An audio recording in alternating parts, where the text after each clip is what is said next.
একজন লোক তিনি বাজার থেকে একটি নারকেল নিয়ে যাচ্ছেন পথে। তো তাকে জিজ্ঞাসা করছে যে আপনি কি নিয়ে যাচ্ছেন? বলছে আমি দেখতে পাচ্ছেন না, নারকেল নিয়ে যাচ্ছি। তা আবার প্রশ্ন করছে নারকেল খোসাটা কি নারকেল নাকি ভিতরের অংশটা নারকেল? তো বলছে মূলত ভিতরের অংশটাই নারকেল, তবে খোসাবিহীন নারিকেলটা বেশি দিন টিকিয়ে রাখা যাবে না, ওই জন্যই আমি খোসাটা সহ নিয়ে যাচ্ছি। ধর্মপ্রাণ প্রিয় উপাসক উপাসিকা বিন্দু, বুদ্ধির ধর্ম দর্শনীয় 2500 বছর পর এখানে ওই নারিকেলের সাথে যেমন খোসাটা রয়েছে, ঠিক বুদ্ধির ধর্ম দর্শনের সাথে সাথে কিছু খোসাও রয়ে গেছে। তো কোনো মানুষ যদি সেই খোসাটাকে নারকেল মনে করে আজীবন খোসার মধ্যে থেকে যায়, তাহলে সে নারকেলের স্বাদ উপলব্ধি করতে পারবে না। তো সেজন্য আমাদের জীবনে নারকেল কি খোসা কি, এই বিষয়গুলো একটু উপলব্ধি করতে হবে। তো আমরা যে সকাল সন্ধ্যা বন্দনা করি, অষ্টপরিষ্কার দান করি, সঙ্গ দান করি, বিহার দান করি, বিভিন্ন কিছু দান করি না, আবার বুদ্ধকে পূজা তুলি, তারপর ধূপবাতি বা সোয়াইং যেটা আমরা বলি, এগুলো আমরা আসলে মূলত এই বিষয়গুলো হচ্ছে খোসা সদৃশ্য। আর বুদ্ধ ধর্মের মূল বিষয়টা হচ্ছে আমাদের রাহুল স্তবীর যে এতক্ষণ বলেছেন যে চতুরার্য সত্য আর্যষ্টাঙ্গিক মার্গ, এটা হচ্ছে মূল নারিকেল। তো নারিকেল যেমন খোসা ছাড়া নারিকেলটা দীর্ঘস্থায়ী হয় না, ঠিক তথাগত বুদ্ধ তিনি প্রথম যে বুদ্ধত্ব লাভের পর সারা রাতে ঋষিপতন মিগধাবে প্রথম ধর্মচক্র প্রবর্তন সূত্র দেশনা করেছেন। এই ধর্মচক্র প্রবর্তন সূত্রের মধ্যে আপনারা যদি দেখেন, সেখানে কিন্তু প্রথমেই বুদ্ধ চতুরার্য সত্যের কথাটা বলেছেন। আবার মহাসাতিপাট্টান সূত্র যদি আপনি দেখেন, সেখানেও বিমুক্তি মার্গে কিভাবে আপনি গমন করবেন তার দিক নির্দেশনাগুলো কিন্তু সেখানে দিয়েছেন।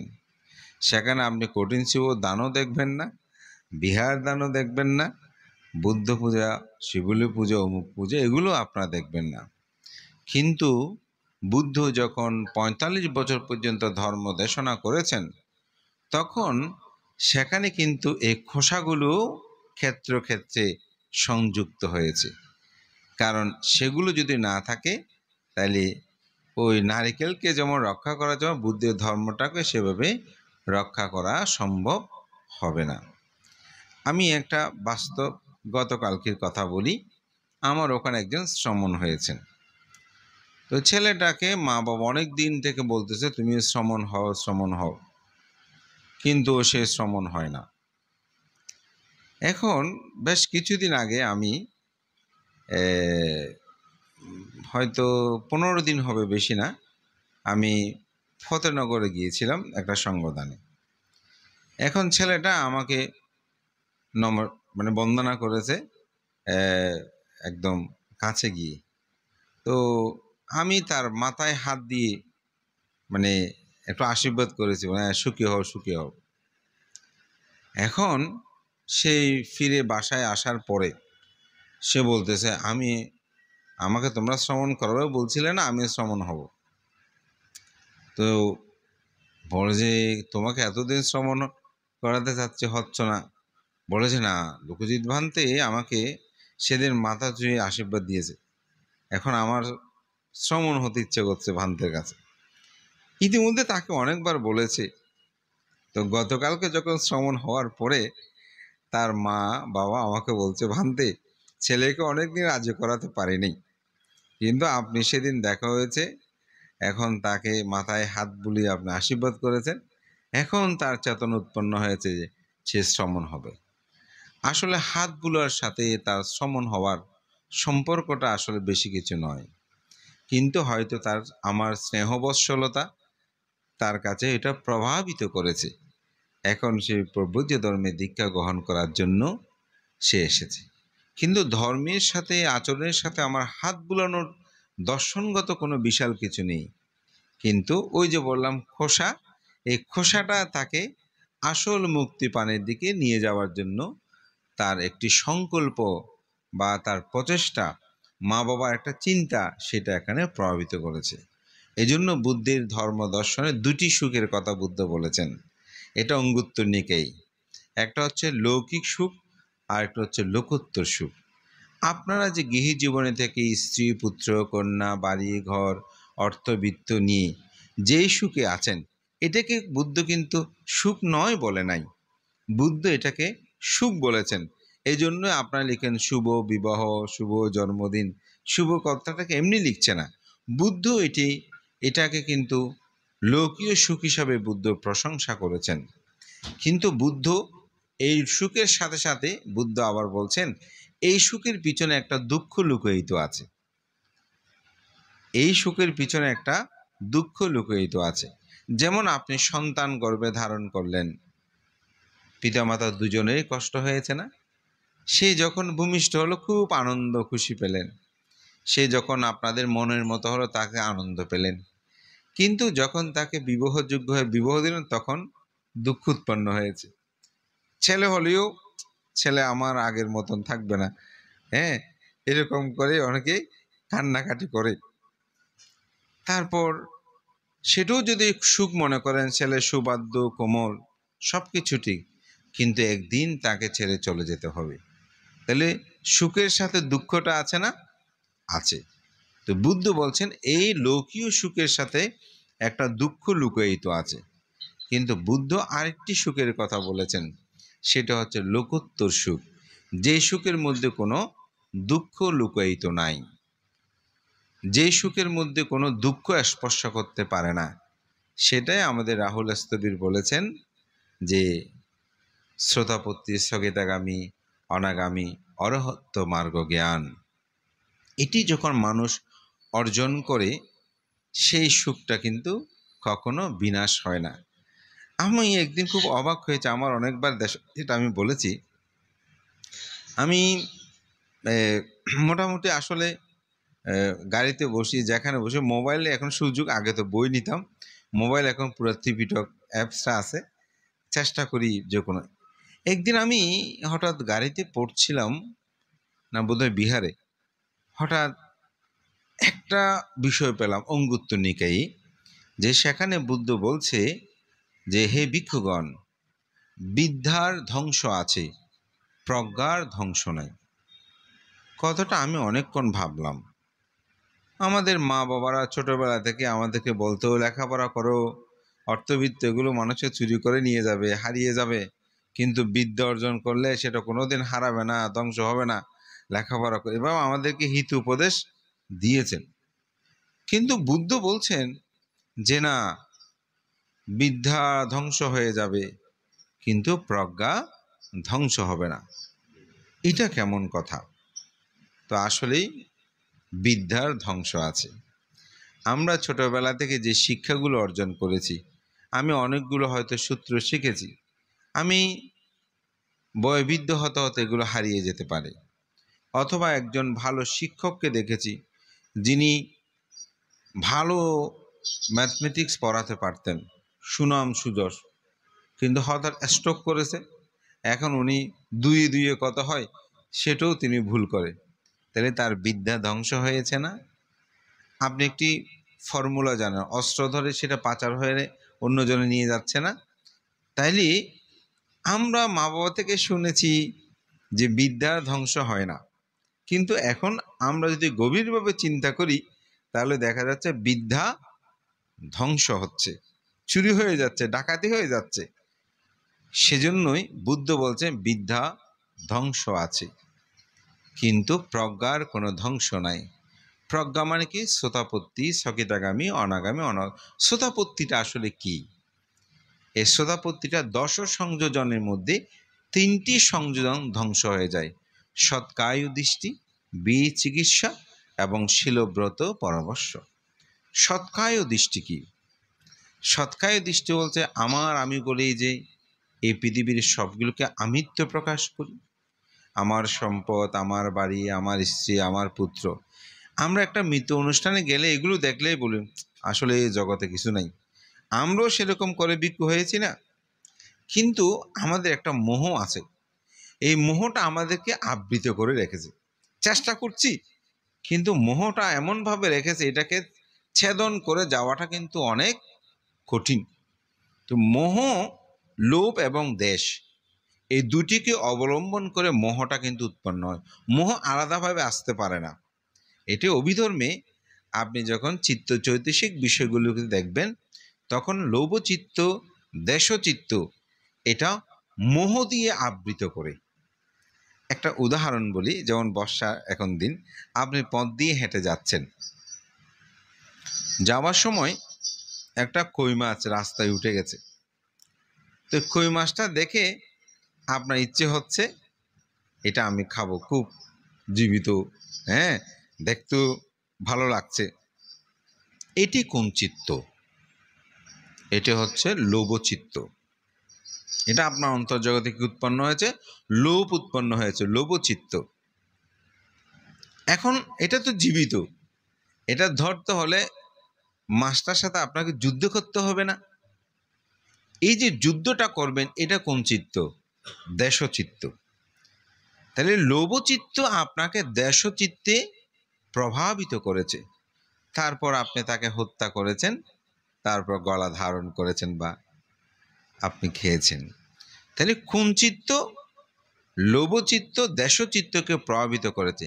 এই মাঝখানে যে চিত্ত প্রভাবিত করেছে বলছি, এটাই হচ্ছে মোহ।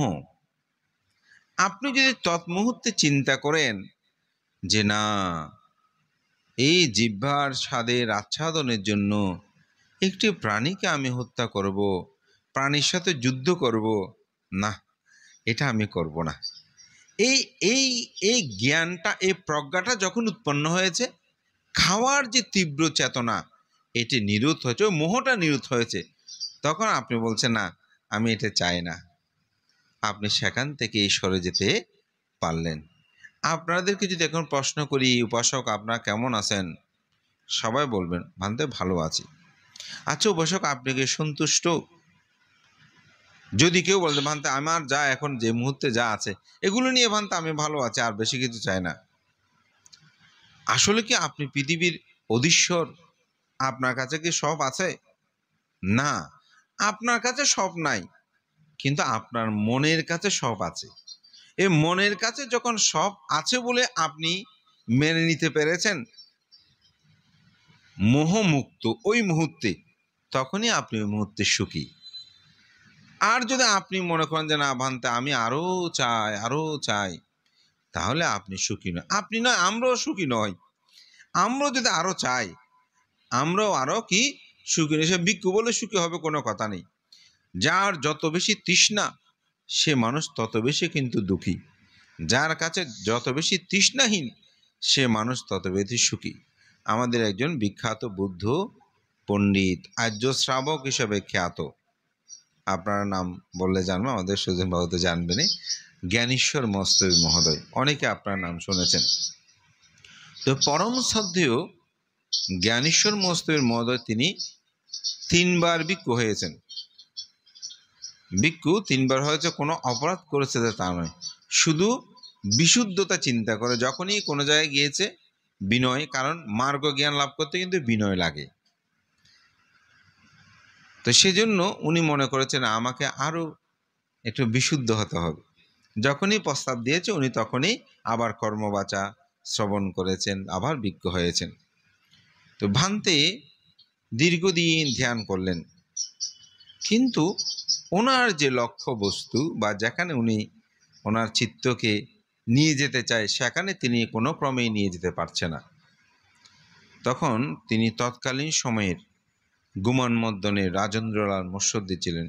উনি কথিত আছে উনিও মার্গ জ্ঞান লাভী, কিন্তু আসলে ওনারা জীবিত থাকতে বলতেন না, সত্যি কথা তখনকার সময়। এখন আমরা যেভাবে প্রচার করি বা ওই সময় ওই রকম বলতো না। এখন আমাদের ভিক্ষুদের অনেকগুলো বিশেষণ, তখন কিন্তু আমাদের ভান্তাদের মধ্যে যারা দু একজন মাত্র বিশেষণ থাকতো, সবার মধ্যে এগুলো থাকতো না। এবং মার্গ জ্ঞান লাভ করলেও এটা বলতে পারতো না ওনাদের সামনে। যেমন আমাদের শ্রদ্ধেয় সঙ্গরাজ ভান্তে, দ্বাদশ সঙ্গরাজ ধর্মসেন ভান্তে একদিন আমাকে মানে আমাদেরকে ধর্মদর্শনায় উনি ডাইরেক্ট বলেছে, বলছে একবার আমি আমার গুরু ভান্তের নাম বলে, আমার গুরু আর্য শ্রাবক জ্ঞানেশ্বর মহস্তর মহোদয় এখন সব অবহিত করবেন। বানতে আমাকে ডেকে বলতেছে, তুই জানিস না আমি আর্য শ্রাবক, তোর হইতাম হই না। ফলে আমাকে ডাইরেক্ট এরকম আমার গুরু বান্তে বলেছে, আমি তাড়াতাড়ি বান্তের কাছে ক্ষমা চেয়ে নিয়েছি। অথচ ওনাদের যে জীবনাচরণ ছিল, অরহৎ বললেও মানুষে কিন্তু বিশ্বাস করতো, এই ধরনের ছিল। তো শ্রদ্ধেয় ভান্তে যখন ধ্যান সমাধি করছেন, তো রাজেন্দ্রলাল মৎসদ্দির কাছে তার চিত্তে কিভাবে ধ্যান করছে রিপোর্টটা উনি দিয়েছেন। তো রিপোর্ট পাওয়ার পরে ভান্তেকে বলছে, ভান্তে আপনি তো এখনো কামনা বাসনা ত্যাগ করতে পারেন নাই, আপনি কিভাবে আপনার লক্ষ্যবস্তুতে গিয়ে পৌঁছবেন?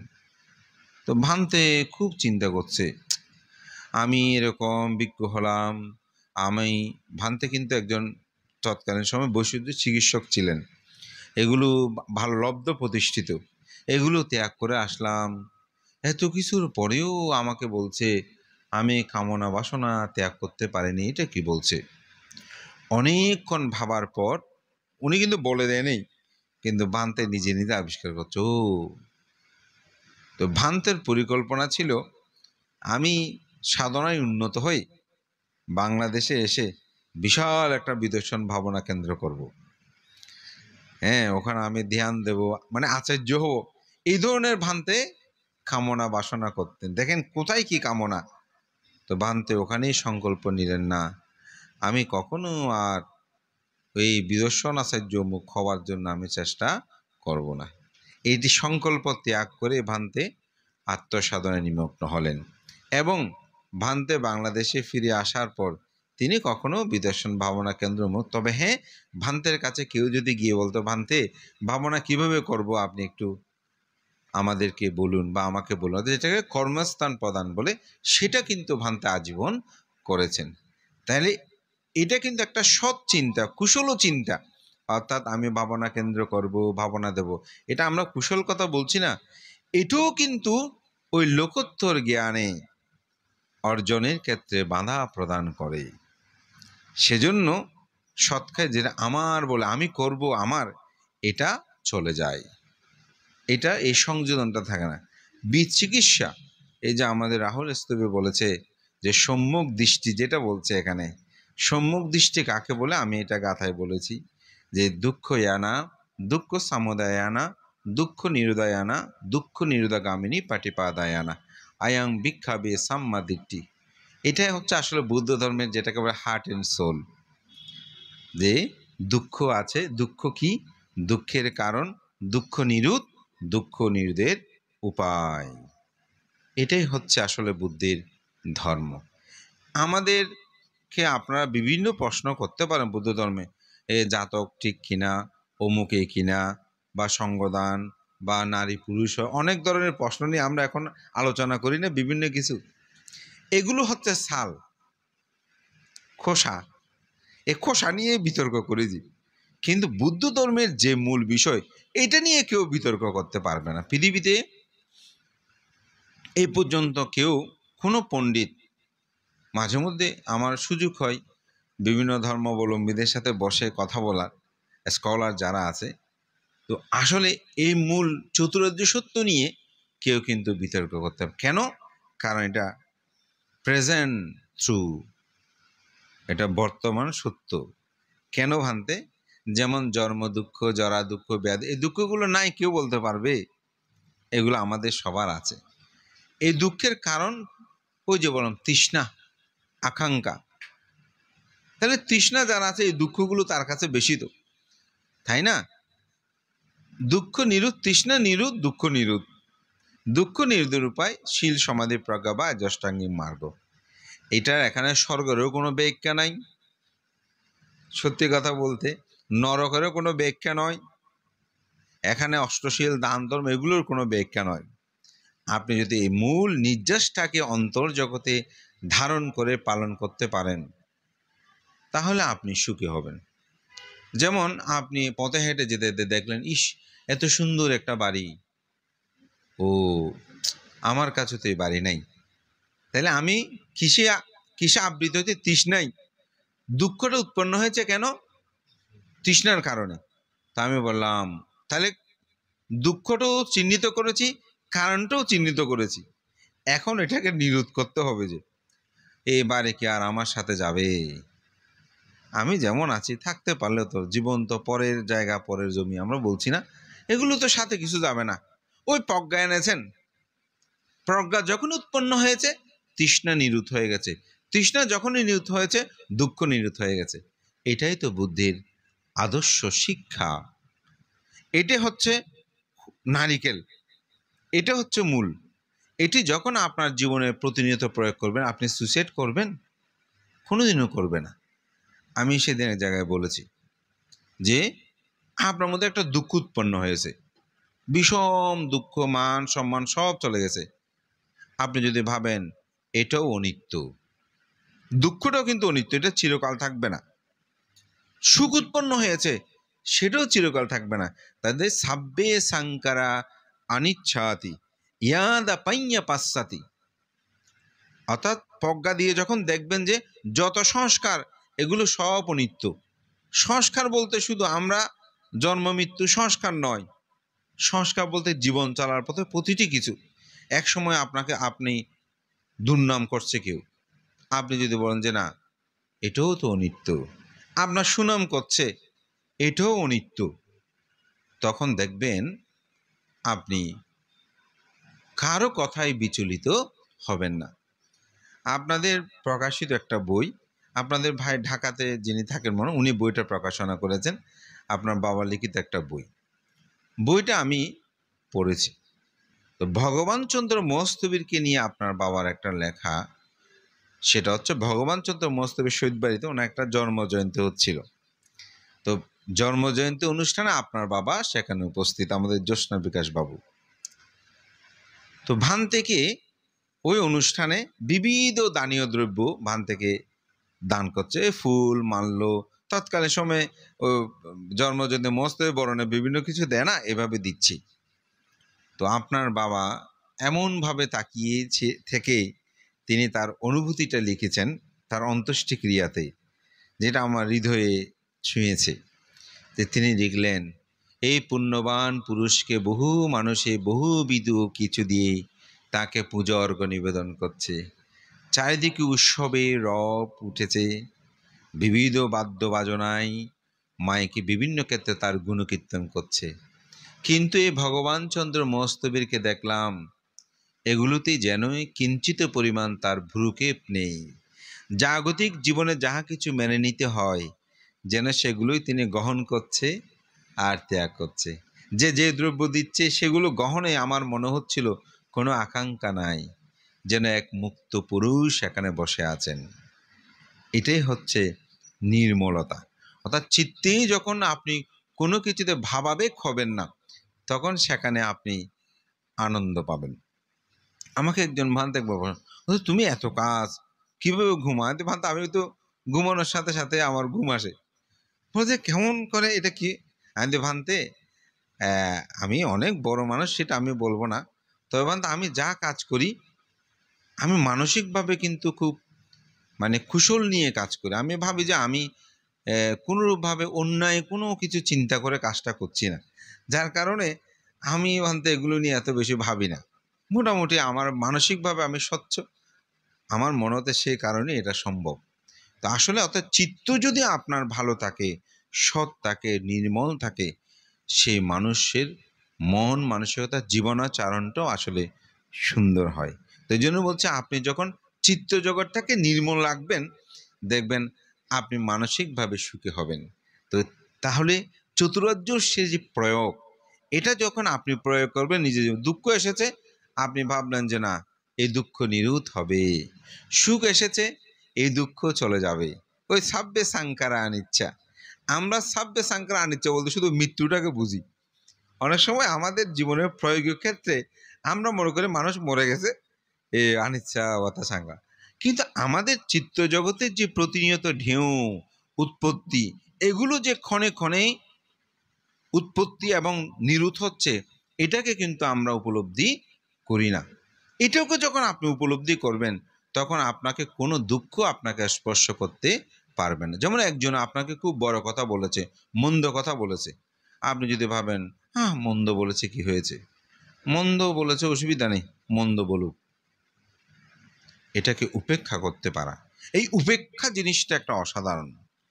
আমি এখানে বলে, আমাদের সুজন বাবু আছে, আমাদের শ্রদ্ধেয় শিলানন্দ মানতে আমরা বিভিন্ন মত পার্থক্য থাকে, কিন্তু আমি ওনার একটা গুণ দেখেছি, যেটা আমিও নিজে এই শিক্ষাটা নিই। আপনি যত কথাই বলেন, উনি চুপ করে থাকতে পারে, ফালটা বলে না। এটা একটা অসাধারণ ওনার গুণ, যেটা সত্যি কথা বলছি। মানুষ আমরা অবজার্ভ করি না, এক এক ভান্তেতে এক এক গুণের কথা তো আমরা জানি। আপনি অনেক কথা বলেন, উনি চুপ করে শুনে থাকতে পারে, এটাও কিন্তু একটা গুণ। অর্থাৎ সেটাকে উপেক্ষা করা। তা আমাদের জীবন দর্শনে বুদ্ধের এই শিক্ষা, এই চতুরার্য সত্য, এই সত্যটা যখন আপনি অনুধাবন করবেন, নিজেদের জীবনে প্রয়োগ করবেন, তখন দেখবেন আপনি এই সুখটাকে উপলব্ধি করতে পারবেন। এটাই হচ্ছে আসলে সম্যক দৃষ্টি সম্পূর্ণ হয়ে চলা। এখানে তখন আর বিচিকিৎসা, ধর্মের প্রতি আর কোনো সন্দেহ আপনার থাকবে না। বললাম না, ধর্মের কিছু বিষয় আছে যেগুলো নিয়ে আপনি অনেক কথা বলতে পারেন, প্রশ্ন তুলতে পারেন, কিন্তু আবার এটাও যদি মনে করেন যে পূজা আস্থার মধ্যে ধর্ম নিহিত, তাইলে কিন্তু ভুল হবে। হ্যাঁ, অর্থাৎ ছাল নারিকেলের খোসাই যদি নারিকেল মনে করে বসে থাকেন, তাহলে কিন্তু নারিকেল খাওয়াটা হবে না। তো আমাদেরকে আস্তে আস্তে সেই খোসাগুলো অপসারণ করতে হবে। অর্থাৎ আমরা আগে ছোটবেলায় আমাদেরকে মা বাবারা বর্ণমালাগুলো শিখিয়েছে না, কতে কলা, আতে আম। আচ্ছা, আমরা কি এখন কটা পড়ার জন্য ওখানে কলার ছবিটা দিতে হয়? দিতে হয় না তো। কারণ আমরা যখন আয়ত্ত করে ফেলেছি, তখন আর কলা চিহ্নটার ছবিটার আর প্রয়োজন হয় না। এখন আমরা সেটা প্রায়োগিক জীবনে আমরা সেটা লিখতে পারি, পড়তে পারি। ঠিক আমাদের বুদ্ধ পূজা, বন্দনা, এগুলো আমাদের মা বাবারা ওই ধর্মটাকে শেখার জন্য, জানার জন্য শিখিয়েছেন। এখন আমরা যদি সেটাকে ধর্ম বলে ধরে থাকি, তাহলে তো বুদ্ধের ধর্ম দর্শনের গভীরে প্রবেশ করতে পারবো না। তো বুদ্ধের ধর্ম দর্শনের গভীরে যদি আমরা প্রবেশ করতে চাই, আমাদেরকে অবশ্যই শীল, সমাধি, প্রজ্ঞার আচরণ করতে হবে। আজকে এখানে যারা বসে আছেন সবাই প্রফেসর, ইঞ্জিনিয়ার, ডাক্তার, অনেক কিছু। আমি মনে করি আপনারা যদি বুদ্ধের ধর্ম দর্শনটাকে একটু চর্চা করেন, আপনারা তার গভীরতাগুলো সহজেই বুঝতে পারবেন। কারণ বুদ্ধের ধর্মগুলো কিন্তু জ্ঞানীর ধর্ম, প্রজ্ঞার ধর্ম। আমরা অনেকেই মনে করি ধর্মটাকে আসলে অর্থবিত্তের জন্য বুদ্ধের ধর্ম। তা আমি একবার আমেরিকাতে এই দেশটায় বলেছিলাম, এখানে তো সকল মানুষের টাকা পয়সার কোনো অভাব নাই, তাহলে সে কেন দান করবে? কারণ আমরা তো বলি দান করলে দান পাই। তা আপনাদের দানের কোনো অভাব নাই। যার কাছে একটা ফুড কার্ট আছে, সে নাকি প্রতি মাসে 35,000 টাকা পায় বাংলাদেশের, কিছু করে না, সেজন্য সরকারে দেয়, সেটা নিয়ে যে কোনো দোকানে গেলে মানে খাবার খেতে পারবে। এটি অন্য কিছু কিনে কিন্তু খেতে পারবে, অর্থাৎ অভুক্ত কেউ ওখানে থাকতে পারে।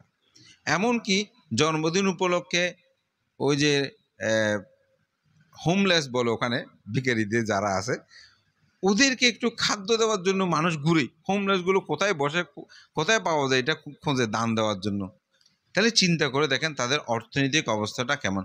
হোমলেসরা নাকি এরকম কার্ড দেওয়া আছে, ওরা যেন থাকে, ওদেরকে ঘর বাড়ি দেয়, কিন্তু একটু মধ্যপায়ী হওয়ায় ওরা ওগুলো বিক্রি করে ফেলে, আবার রাস্তা রাস্তায় ঘুরে। এবং ওদেরকে বাসি টাসি দেওয়া যাবে না, আমরা দিচ্ছে দোকান থেকে কিনে এনে তারপর ওকে পাশে দিয়ে যাচ্ছে। তাহলে ওদের তো আর দান করার দরকার নেই। আসলে দানটা তো শুধু পাওয়ার জন্য নয়, দানটা হচ্ছে চিত্তের নির্মলতার জন্য। যেমন আপনি কাউকে কোনো কিছু দিলে দেখবেন মনের মধ্যে একটা আনন্দ লাগে, প্রীতি লাগে, এই প্রীতি ভাবটার জন্য আসলে দানটা দেওয়া, শুধু পাওয়া। আর পাওয়াটা পাবেন না সেটা বলবো না, এটা অটোভাবে হয়ে যায়। কিছু কিছু ক্ষেত্রে আছে যে অটো হয়, যেমন আমাদের দেশের যিনি প্রধান, তিনি যখন চট্টগ্রামে আসবেন বলে রাস্তাঘাটগুলো পরিষ্কার পরিচ্ছন্ন হয়ে যায়, পুলিশ কিভাবে দাঁড়াবে কেমন এগুলো হয়ে যায় না। তাহলে রাষ্ট্রপ্রধান কি এগুলো বলে দেয় আমার জন্য এগুলো এগুলো করো? না। ঠিক আমরা যত দানকর্ম পুণ্যকর্ম সম্পাদন করব, সেগুলো পরে যখন আমরা নির্বাণ প্রার্থনা করব, যতদিন নির্বাণ সাক্ষাৎ হবে না ততদিন এই আনিশংস ফলগুলো কিন্তু আপনি লাভ করতে পারবেন। এজন্যই বুদ্ধির এই চতুরার্য সত্যটাই আসলে বুদ্ধের মূল ধর্মদর্শন। এখানে আপনি যদি শীল সমাধি প্রজ্ঞার আচরণ করেন, আপনি ইহজীবনে বুদ্ধের ধর্মের ফলটি লাভ করতে পারবেন। এজন্য প্রখ্যাত গবেষক রিস ডেভিড তার একটি অসাধারণ উক্তি, পৃথিবীর সমগ্র ধর্মের ফলগুলো পাওয়া যায় মৃত্যুর পরে, কিন্তু বুদ্ধ ধর্ম এমন একটি ধর্ম যার ফলগুলো আপনি ইহজীবনে লাভ করতে পারবেন। এজন্য আমাদের ধর্মে, বুদ্ধের ধর্ম বলো কোনো সুইসাইড নেই।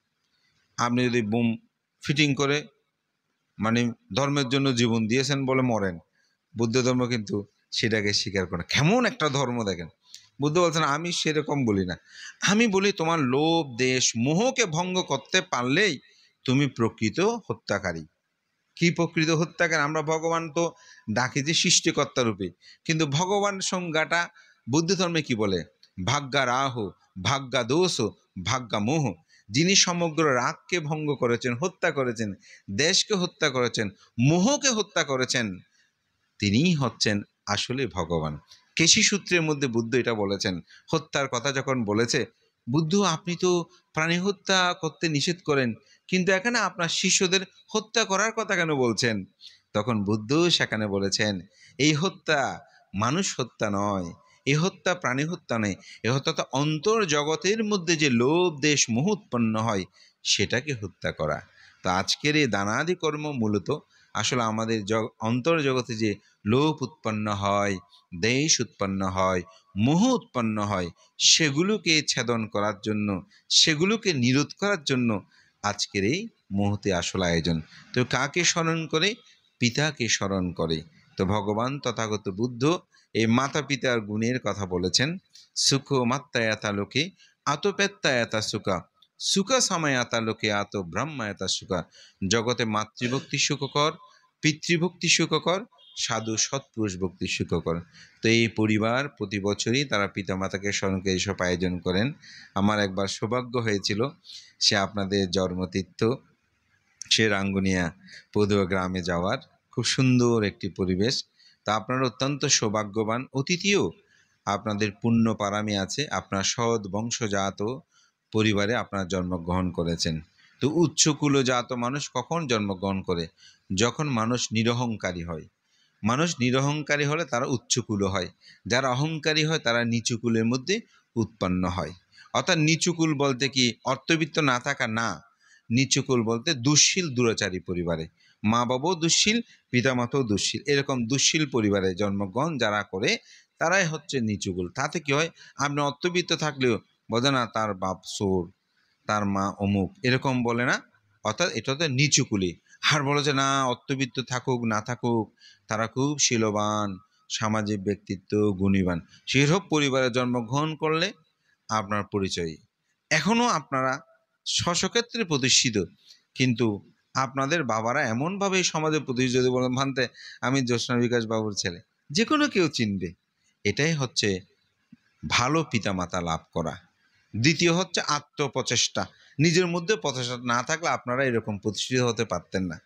আরেকটা হচ্ছে পুব্বাসা কাতা পুঁয়াতা, আবার অতীত জন্মের পুণ্য পরামিও দরকার। এজন্য দানময় পুণ্যময় এই গুণময় কর্মগুলো সম্পাদনে মানুষ ইহজীবনে যেমন সুখময় জীবন যাপন করে, পরজীবনেও তাদের সুখময়।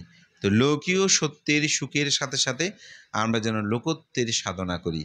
এই লোকত্বের সাধনাটাই করতে হলে শীল সমাধি প্রজ্ঞা দানশীল ভাবনা পুণ্যকর্মগুলো সম্পাদন করতে হয়। আজকের এই সুন্দর আয়োজনে অষ্টপ্রহর সঙ্গদান আমি সাধুবাদ জানাই। এই কর্মের মাধ্যমে সঙ্গকে যেমন পূজা করছেন, সেদিকে পিতামাতারও পূজা হচ্ছে।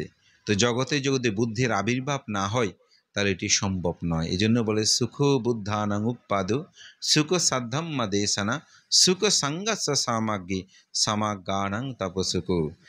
তথাগত বুদ্ধ বলেছেন জগতে বুদ্ধের আবির্ভাব এটা সুখকর, ধর্ম শ্রবণ সুখকর, সঙ্গের একতা। সঙ্গের একতা মানে আমরা শুধু ভিক্ষু সঙ্গ না, বুদ্ধ 4টি সঙ্গ বলেছেন। ভিক্ষু পরিষদ, ভিক্ষুণী পরিষদ, উপাসক পরিষদ, উপাসিকা পরিষদ। সুখ সাঙ্গা সামাজ্ঞানাং তাপসুখ। তা আপনারা আজকে পরিবার এটা একটা সঙ্গ। তো আমরা অনেক সময় দেখি এক ভাইয়ের অনুষ্ঠানে আরেক ভাই আসে না, এক ভাইয়ের সাথে আরেক ভাই যোগাযোগ নাই, কোনোরূপ যোগদান করতেও চায় না, এবং অনেক সময় এটা বলে ফেলে। তা আমি মনে করি এই সুখ আপনার আজকে সবাই একসাথে, সুখ হচ্ছে না? তাইলে চিন্তা করে দেখেন, এই যে সবাই মিলেমিশে আছেন, আপনাদের ঘরেও যেটা অনুষ্ঠান আমি সেটা দেখেছি, এটাও বুদ্ধ কি বলেছেন? প্রশংসা করেছেন। এটাও বুদ্ধ সুখ বলেছেন। এটি যেন বিদ্যমান থাকে। এই সত্য যতদিন আপনারা অবধারণ করে রাখবেন, নিজেদের মধ্যে একতা থাকবে, আনন্দ পাবেন। এই আনন্দটাই কিন্তু বুদ্ধ সুখ। এটা বুদ্ধ ওই যে বললাম 2টে শিক্ষা দিয়েছেন। লোকোত্তর শিক্ষা যেমন দিয়েছেন, লৌকিক শিক্ষাও বুদ্ধ দিয়েছেন। এগুলো ধারণ করে আপনাদের জীবনে আচরণ করে আপনাদের সে পিতা মাতার যে আদর্শ, এটিকে রক্ষা করে চলুন, এই আহ্বান জানিয়ে আপনাদের সকলের উত্তরোত্তর শ্রীবৃদ্ধি কামনা করে, যারা অনলাইনেও শুনছেন তাদেরও পুণ্য দান করে সবাই যেন নিরাপদ নির্বিঘ্নে থাকে, সেই প্রয়াত আপনাদের গুণী পিতামাতা তারা যেখানে এই পুণ্যরাশি লাভ করে, তারা ঊর্ধ্বগতি লাভ করুক, এই আশীর্বাদ পুণ্যদান করছি। আপনার সাধুবাদ দিয়ে তা অনুমোদন করুন।